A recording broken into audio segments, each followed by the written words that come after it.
Tension अभी बना हुआ है, जो चिंताएं अभी भी हैं। एक भारत पाकिस्तान, ट्रंप का टैरिफ है, मानसून का सामान रहे तो अच्छा है, नहीं रहे तो वो भी एक टेंशन की बात है। लेकिन इसके बावजूद एफआई पैसा लगा रहे हैं, बाजार लगातार बढ़ता जा रहा है, तो ये थोड़ा समझना होगा। तो अभिषेक अग्रवाल साहब, आपसे पूछूं तो इन सारे टेंशन वाली बात के रहने के बावजूद लोग खरीदारी क्यों कर रहे हैं, क्यों इतना बढ़ा जा रहा है? या फिर बहुत बिक गया था, लोग थक गए थे बेचते बेचते, अब हुआ कि चलो खरीद लिया जाए, ऐसा है क्या? आपको ध्यान में होगा लक्ष्मण जी, पिछले शो में जब हम बैठे थे तब ये चर्चा हो रही थी। और तब भी मैंने ये हाईलाइट किया था कि आप देखेंगे कि जब मार्केट का बॉटम बन चुका होगा और फिर मार्केट का बाउंस बैक आएगा तो एफआई बायर बन जाएंगे। एंड उससे पहले भी ये भी चर्चा हुई थी कि डीआई जो है वो इस साल ओवरटेक कर लेगा एफआई को। तो ये दोनों चीज जो है वो हमने होती हुई देखी है। एंड जो सवाल है आपका कि भाई ये हो क्यों रहा है, तो मार्केट में होता ये है कि हम हमारे करंट इवेंट्स को जो हो रहा होता है दुनिया में, उसको लिंक करने की कोशिश करते हैं मार्केट की तरफ कि भाई इस इवेंट की वजह से ये हो रहा है, उस इवेंट की वजह से हो रहा है। इसका मतलब प्रेडिक्टेबिलिटी कोशिश करते हैं कि प्रेडिक्ट कर लें। मगर मार्केट की यूनिकनेस यही है कि ये कभी अनप्रेडिक्टेबल है और आप इसे कर नहीं सकते। इंटरेस्टिंग बात ये है कि अगर आप इससे पहले कोई भी कंट्री देखें जो वॉर में गई है, इंटरेस्टिंगली वो कंपनी जो जो कंट्री वॉर पे गई है उसकी इकोनॉमी सडनली वॉर के बाद बढ़ने लग जाती है। और उसका जो मार्केट भी है, स्पेशली जो स्टॉक मार्केट है, वो भी बढ़ने लग जाता है। अभी लेटेस्ट एग्जांपल अगर हम देखें तो रशिया के केस में जब रशिया यूक्रेन के वॉर पे गया था, तो सबको लगा कि भई अब जो वॉर हो गई है तो अब रशिया एज़ यूजुअल जैसे पहले उसकी करेंसी टंबल होती थी, वो टंबल हो जाएगी, बट ऐसा हुआ नहीं। बल्कि उस साल जो रूबल है वो दुनिया का बेस्ट करेंसी परफॉर्मर बन गया, जहाँ पे शायद उसकी appreciation, if I correctly remember, insanely 85% थी।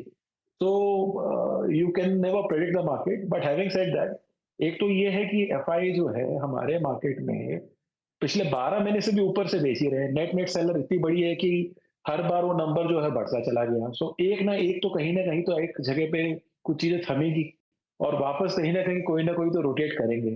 तो एक पार्ट तो वो आ गई जहां पे एक बार के लिए अभी वापस मार्केट को लौट रहे हैं। और चाइना से जो प्रेम इनका अभी तक बना हुआ था लास्ट 6 महीने में, वो थोड़ा कम हो गया है, इसलिए अब हमारे मार्केट में आ गए। तो पहला ट्रेंड तो ये है, क्योंकि चाइना को भी हमें देखना पड़ेगा। हम इस डिस्कशन में चाइना को इग्नोर कर रहे हैं, जो वन ऑफ द आएंगे बेस्ट आगे परफॉर्मिंग चलकर, मैं मार्केट था चाइना पे भी लास्ट चार आऊंगा मैं। महीने से। बट लास्ट 4 महीने में China was the best performing market. And अब हाँ। उसके सामने अगर आप वहां पे देखेंगे तो वो अब डाउन ट्रेंड में गया और हम पिकअप कर गए। सो एक तरह का कॉन्ट्रा कॉल जैसा कॉल ले सकते हैं, आप समझ सकते हैं कि एफआई तो एटलीस्ट वैसे करें। डीआई के केस में कोई सरप्राइज नहीं है। मैंने लास्ट टाइम भी कहा था 26,500 करोड़ की एसआईपी हर महीने अगर आ रही है और वहां पे कोई ज्यादा हम्म, प्लस माइनस हुआ नहीं है, तो एक बहुत बड़ा पैसा है। और कैश रिजर्व भी बहुत बड़ा पड़ा हुआ था जो डीआई के पास हम्म, था। तो यही कॉम्बिनेशन है जिसकी वजह से हम देख रहे हैं कि मार्केट में जो है सिचुएशन बड़ी संभली हुई है। बिल्कुल। हमने शो के शुरुआत में कहा था कि फिरोज़ अजीज़ साहब जुड़ेंगे, जो कि जॉइंट सीईओ हैं आनंद राठी वेल्थ लिमिटेड के, हमारे साथ जुड़ चुके हैं। फिरोज़ साहब नमस्कार, आपका स्वागत है। हम लोग शो में चर्चा कर रहे थे कि ये बाज़ार में तेज़ी जो आ गई है, ये कहाँ से आ रही है, क्या सोच के बाज़ार बढ़ते जा रहा है? कुछ हमारे पैनलिस्ट ने बताया कि टेंशन अभी भी है, लेकिन हो गया, अब कितने लोग बिकवाली करेंगे।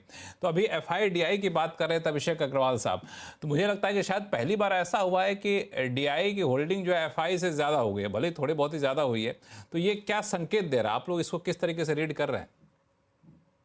नमस्कार लक्ष्मण सर। जैसे आपने फरमाया कि मार्केट चढ़ रही है, काफी सारी अनप्रेडिक्टेबल सर्कमस्टांसेस में मार्केट बढ़ क्यों रही है, वो अगर एक प्रश्न हो तो एक ओवरसोल्ड टेरिटरी था। अगर आप डेरिवेटिव भी देखते हैं, डेरिवेटिव में हम जब हम अपनी ट्रेजरी संभालते हैं, one of the largest treasuries, derivative treasuries in the country, तो हम ये देखते हैं कि भाई एफआई की इंडेक्स शॉर्ट पोजीशंस जो थी, जब मैं लास्ट टाइम आपके शो में था, जब बोल रहे थे it's an oversold, it's a screaming buy, 22,200 पे 80% शॉर्ट लेवल्स थी।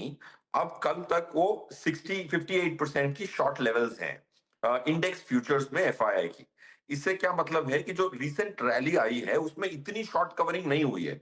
मतलब ये कैश मार्केट लेड रैली है, ये कोई डेरिवेटिव शॉर्ट कवरिंग की रैली नहीं है, क्योंकि 10% का उछाल between the last time I spoke to you and today.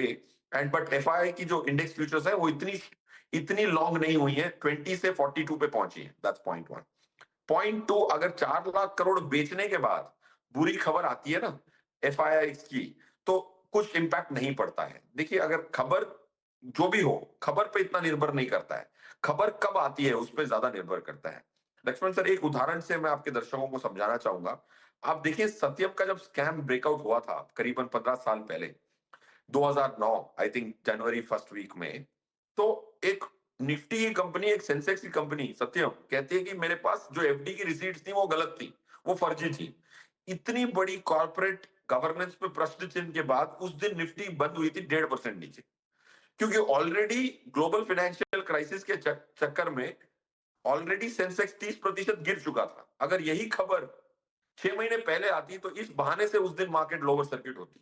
सो खबर इंपॉर्टेंट नहीं होती, खबर किस कब आती है उस पर निर्भर करता है। ऑलरेडी इंडिया वैल्यूएशन के बहाने एफआईआई के पैसे लौटा चुका है, इसीलिए डीआईआई का आंकड़ा एफआईआई से ज्यादा हो चुका है। That's because we have already returned 4 lakh crore to FII on the pretext of valuations. नहीं, मुझे एक सवाल और जवाब दे दीजिए, फिर मैं संजय सर के पास जाऊंगा कि ये जब एफआई जा रहे थे तब जो वजह थी अचानक से वो क्या पलट गई जो एफआई वापस आ रहे हैं? ऐसा तो नहीं कि वैल्यूएशन बहुत ज़्यादा नीचे चला गया, अभी भी ठीक ठाक महंगा मार्केट हमारा है। ऐसा नहीं कि कुछ हम लोग बहुत ज़्यादा अच्छा कुछ करने जा रहे हैं, हमारा आउटलुक बहुत अच्छा हो गया है। तो आखिर एफआई अब क्या सोच के आ क्या रहे हैं? लक्ष्मण सर देखिए, हमारे जब फ्लोस को देखते हैं हम क्वांटम देखते हैं, ना सिर्फ साइन। पॉजिटिव हुआ है, आप देखिए 78,027 करोड़ जनवरी में बिकवाली हुई, 34,574 फरवरी में बिकवाली हुई, मार्च में 3,973 की बिकवाली हुई, अप्रैल में 4,223 करोड़ की परचेज है। माना कि नेगेटिव साइन से पॉजिटिव साइन में चले गए, 4,000 करोड़ की परचेज को परचेज मैं नहीं मानता। It is not about the signature of the flow or the direction of the flow, it's the quantum of the flow. एक दिन में जो निकाला था 6,000 8,000 करोड़ भी एफआई ने निकाला था जनवरी में, एक दिन 7,000 करोड़ निकाला था, उसका आधा पैसा पूरे अप्रैल में आया है। लोग कह रहे हैं कि एफआई के पैसे आने लगे हैं। Of course it's a good thing that selling कम हो गई मार्च तक और अप्रैल में पॉजिटिव नंबर देखने को मिला है। But I don't see that as a very very large screaming buy from FIIs as yet. Flows तो ये नहीं कहते। संजय सर, ये एफआईज आ रहे हैं, ठीक है, पॉजिटिव साइन है। जिस तरीके से बेच रहे थे बेच नहीं रहे, अब आर नेट बायर हो गए हैं। तो इसको आप किस तरीके से देख रहे हैं कि वाकई एफआई मुंह मोड़ ली हमारे तरफ आते हुए कि नहीं? ये कहना अभी जल्दीबाजी होगी। देखिए लक्ष्मण जी, एफआईआई कई कैटेगरी के होते हैं। कुछ एफआईआईज होते हैं जो कि बहुत शॉर्ट टर्म ट्रेडिंग के लिए आते हैं या फिर आर्बिट्राज के पर्पज से आते हैं, और कुछ हैं जो लॉन्ग टर्म इंडिया इन्वेस्टर्स होते हैं। कुछ एफआईआई का पैसा हमें जो इमर्जिंग मार्केट की ईटीएफ्स है उसके एलोकेशन के द्वारा भी मिलते हैं। तो जो इन तीनों का जो नेट आंकड़ा है वो जाके हमारे एफआईआई के नंबर्स में डिस्क्लोज होता है। नो डाउट पिछले कुछ महीनों में काफी एफआईआई के नंबर्स नेगेटिव रहे। मैं समझता हूं आज के कॉन्टेक्स्ट में ये एफआईआई का नंबर जो पॉजिटिव हुआ है, और खास करके पिछले 2 सप्ताह में जो स्ट्रांगली पॉजिटिव हुआ है, ये एक सेंटिमेंटल पॉजिटिव रहा। और भारतीय बाजारों में जिस तरह से रिलेंटलेस सेलिंग रही एफआईआईज की जनवरी फरवरी और मार्च में, उसके कारण एक माहौल सा पैदा हो गया था कि अगर इस तरह से ही एफआईआई बेचते चले जाएंगे तो डीआईआई को खरीदने की भी कोई लिमिटेशन होगी, तो फिर बाजार का डायरेक्शन नेगेटिव ही रहेगा। तो मैं समझता हूं कि सेंटिमेंट को उसने जो ये डायरेक्शनली चेंज हुआ है एफआईआई का फ्लोज, इसने सेंटिमेंट को तो बहुत सुधारा है। और शायद ये बाजार के अलग अलग सेगमेंट्स में भी दिख रहा है, क्योंकि जो रिटेल सेगमेंट है भारत का, जो कि इंस्टीट्यूशनल इन्वेस्टर की नंबर्स में उसका पार्टिसिपेशन नहीं झलकता पूरी तरह से, एक्सेप्ट फॉर कि जो म्यूचुअल फंड में एलोकेट करता है। लेकिन अगर आप मार्केट की ब्रेड्थ को देखें तो पिछले कुछ दिनों में मार्केट का ब्रेड्थ जो है वो बढ़ रहा है। अब जो खरीदारी हो रही है वो कई मिड कैप में भी हो रही है और स्मॉल कैप में हो रही है। ऐसा ट्रेंड पिछले 2 महीनों में बिल्कुल नदारद सा था। तो मेरे ख्याल से, जैसा कि मैंने कहा, कि उसने लोगों के उत्साह को बढ़ाया है, सेंटिमेंट को चेंज किया है। सेंटिमेंट को चेंज किया है। सुदीप सर, ये सेंटिमेंट चेंज होने का असर आप कितने दिन तक देख रहे हैं कि ये थोड़ा सेंटिमेंट सुधरेगा, बीच में जाके कई बार डिप होगा, जब तक कि ये 90 डेज वाला डेडलाइन ख़त्म नहीं हो जाता, जब तक कि इंडो पाक वाला टेंशन दूर नहीं हो जाता, तब तक ये कहना कि बिल्कुल मार्केट दुरुस्त हो गया मुश्किल है? जी बिल्कुल सही। अभी ये बताना बिल्कुल सही नहीं होगा कि मार्केट वापस एक सिग्निफिकेंट पॉजिटिव मोमेंटम की तरफ जा रहा है, मार्केट में वोलेटिलिटी है, वोलेटिलिटी रहेगा। मैं एफआईआईज के जो बारे में बातचीत हो रहा है, इस पे एक टिप्पणी और ऐड करना चाहूंगा। देखिए, पहले जब एफआईआई दबा के इंडिया में बेच रहे थे, जैसे संजय जी बता रहे हैं, फिरोज भाई बता रहे हैं, तब यूएस मार्केट बहुत अट्रैक्टिव रिटर्न दे रहा था और सारा पैसा थोड़ा बहुत चाइना में जरूर जा रहा था, पर ज्यादातर पैसा वापस यूएस में जा रहा था, क्योंकि यूएस में रिटर्न जबरदस्त आ रहा था।